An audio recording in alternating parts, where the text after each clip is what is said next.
Hello everyone, my name is Cyrus Kofel, and for my art exhibit, I decided to do music, specifically 3 songs from 3 different artists during the 1950s. First, I will provide a brief context during this period. Music in the 1950s was dominated by the birth of rock and roll, which is a powerful new form of music that combined elements of R&B, pop, blues, and hillbilly music to create a sound that truly shook America. There were 3 artists during this period in particular that stood out to me who share a unique and tragic story, that being Ritchie Valens, Buddy Holly, and Giles Perry Richardson, or otherwise known as the Big Bopper. I will specifically discuss one piece of work from each of these artists, first beginning with Come On Let's Go by Ritchie Valens, which was released September of 1958. That year, it reached 42 on the US Billboard Hot 100. In addition, in the movie about his life titled La Bamba, we are shown how Ritchie had to do take after take of the song before it was completed. This was his first single and original song by him. Oh Boy by Buddy Holly was a song that was originally recorded as a demo by Sonny West, Bill Tilghman, and Norman Petty. Petty presented West's demo to Buddy Holly with the intention of Holly recording this song. It was eventually recorded by Buddy Holly and his band The Crickets between June 29th and July 1st of 1957. The song peaked at number 10 on the US charts. Chantilly Lace by the Big Bopper was recorded August of 1958. This reached number 6 on the Billboard Hot 100 and spent 22 weeks on the national top 40. It was the 3rd most played song of 1958. Clearly, these 3 young men were young up-and-coming artists with all bright futures ahead of them. Next, I will talk about each of the song's music expression, beginning with Come On Let's Go. Well, come on, let's go, let's go, let's go, little darling. And tell me that you never leave me. Come on, let's go. Again. First, beginning with rhythm, which is a strong, regular repeated pattern of movement or sound. The song itself is very upbeat, and there's a really nice rhythm to it, which gets your head bopping. You can especially hear it when he sings the part, let's go, let's go, let's go. Next is rock bands, which is amplified guitars, percussion, and synthesizers. From the very beginning, you can hear the powerful sound of electric guitars, which is constant throughout the song. You can also hear the percussion in the background. Lastly, pitch. This is determined by frequency or vibrations per second and is the high or low sound of an instrument or voice. His voice has a wide variety of pitches that I hear. At some point, he is doing a somewhat regular pitch when singing normally, then switches to a higher pitch in other parts, along with his guitar sound. Next is the song Oh Boy by Buddy Holly. All of my life I've been waiting. Tonight there'll be no hesitating, no boy. Oh boy, when you're with me, oh boy, the whole world can see that you are working on me. First thing that stood out to me were the percussion instruments, along with the electric guitar. You can hear this in the drums in the background. The beat is something else that stands out to me, which is the basic unit of rhythm, a regular pulse that divides the time into equal segments. Throughout the song, there's a steady beat you can clap to.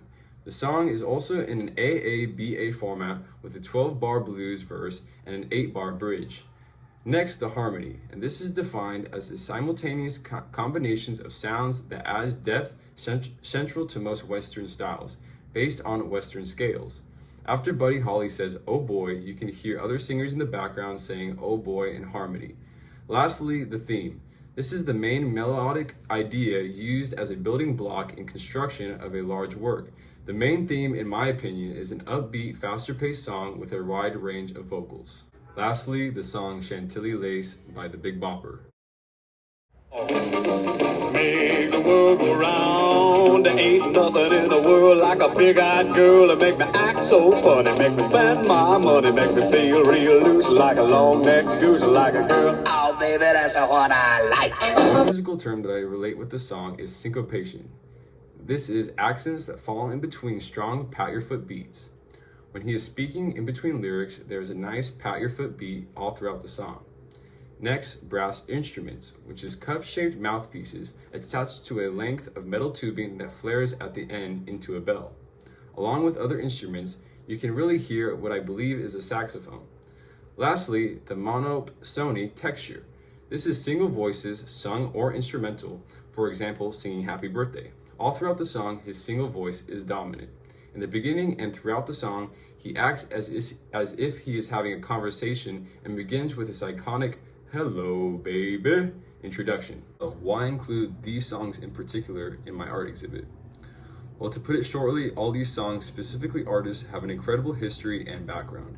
They are filled with rich and emotional stories that should be known. The songs they wrote were extremely influential to many other artists and paved the way for rock and roll as we know it today. Next, I'm going to discuss a couple of additional facts about each of these artists and their music. Richard Stephen Valenzuela, or Ritchie Valens, was born May 13, 1941 in Pacoima, California. Ritchie Valens was a pioneer of Chicano rock and Latin rock and inspired many musicians of Mexican heritage, even though he was just 17 years old. He influenced the likes of Los Lobos, Los Lonely Boys, and Carlos Santana, as he became nationally successful at a time when very few Latinos were in American rock and pop music. Ritchie is not the most famous name in rock and roll, but he had as many or even more hits than some celebrated stars. Some additional songs he was famous for were We Belong Together, Donna, and La Bamba, which was his most famous hit. There's an entire movie about Ritchie Valens' life titled La Bamba that I highly recommend, since that is what got me extremely invested and interested in his story and music. Charles Hardin Holly, or Buddy Holly, was born in Lubbock, Texas, to a musical family during the Great Depression, and that was where he learned to play the guitar and sing alongside his siblings. The 50s teen idol roughed up familiar musical influences, including rhythm and blues, rockabilly, country, and western, with upbeat tempos, a jittery vocal approach, and youthful lyrics filled with edgy declarations of love, lust, and heartbreak. His creation of the band The Crickets in 1957 was one of the things he was most famous for. Their first hit record, That'll Be the Day, released in May 1957, peaked at number 3 on the Billboard Top 100 chart on September 16, 1957, but he eventually went back to being a solo artist. Some of his other famous hits include Every Day, Peggy Sue, Rave On, and True Love Ways. A quote by the Rock and Roll Hall of Fame states, "Rock and roll as we know it wouldn't exist without Buddy Holly." Giles Perry Richardson Jr., or the Big Bopper, was born on October 24, 1930 in Sabine Pass, Texas. He noticed all the college kids doing a dance called the Bop, so he decided to become known as the Big Bopper. The Big Bopper is fondly remembered not only for his distinctive singing and songwriting, but also as a humorist who combined the best elements of country, R&B, and rock and roll. Not only was he a famous musician, but also disc jockey. He kicked off a new radio show from 3 to 6 p.m., and soon the Big Bopper became the station's program director.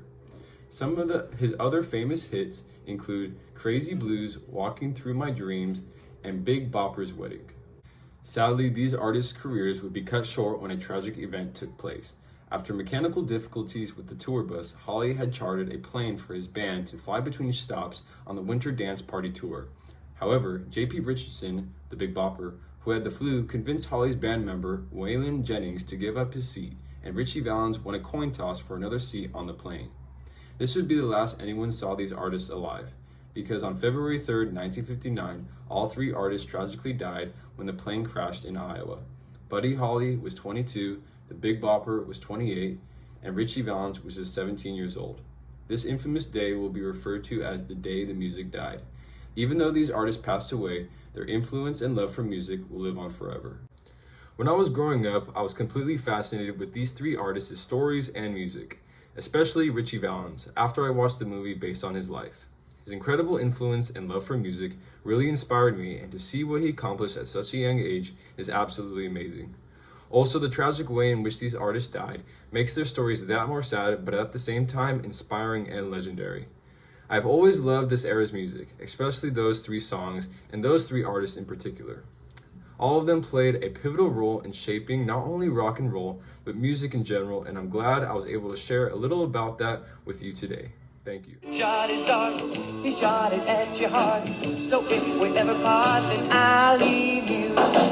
You sit and hold me and you tell me boldly that someday, well, I'll be